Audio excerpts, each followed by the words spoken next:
Lil Durk may have the rap game on lock, but his massive success didn't happen overnight. In fact, Durk may just have had the craziest and unlikeliest path to fame as anyone working in music today. In his 10 plus years scratching and clawing his way to the top, Durk lost friends and loved ones to violent crimes, survived an attempt on his own life, and may or may not have ignited a gang feud in Chicago. Here's everything you need to know about his unbelievable story. Lil Durk was born and raised in Inglewood, a notoriously rough neighborhood in the south side of Chicago.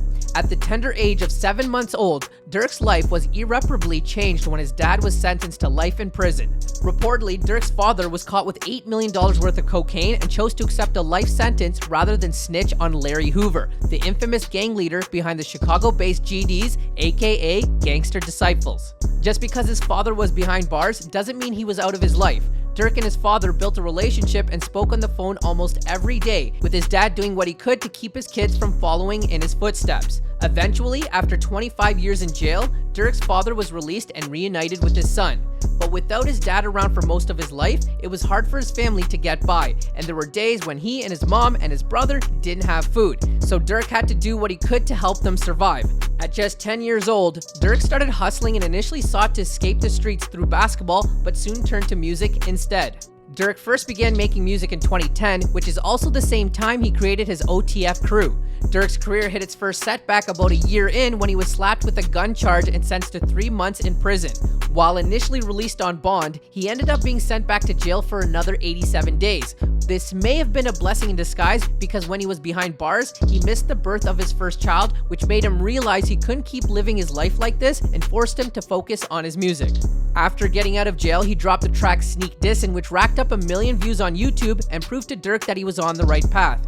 Using MySpace to build up his audience, Durk dropped his debut mixtape I'm a Hitta in 2011, and the following year dropped a track that would change not only his life but the lives of countless young men.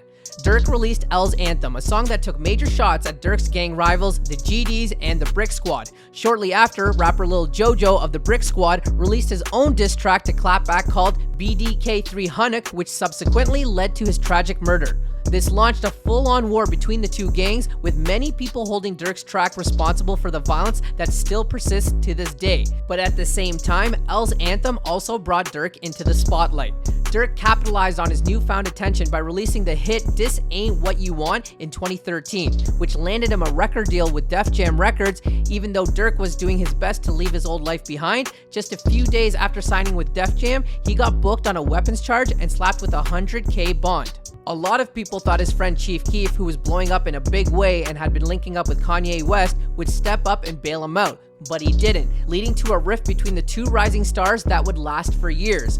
But Durk didn't let this stop his momentum. A month later, he released his mixtape Signed to the Streets, paving the way for Signed to the Streets 2, which helped him land on 2014's XXL freshman class. Also around this time, he began a high-profile beef with Tyga in the Game, who made a diss track about Durk called Chirac to LA. This was a big moment for Durk. He needed to respond and do so in the right way. Durk ended up confronting the Game face-to-face at the club in LA, and while a leaked video showed the two sides getting ready to fight, thankfully, cooler heads prevailed. Just a few days later, the Game took to Twitter to announce the beef had been squashed and everyone moved on.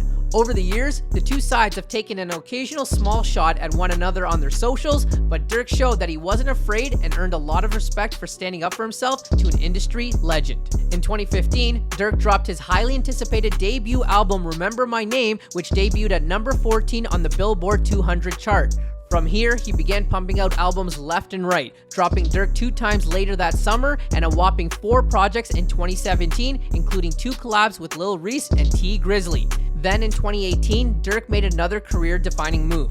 He left Def Jam and began pushing OTF in a big way. Around this time, King Von joined the group, and when he popped off with Crazy Story, OTF blew up alongside him.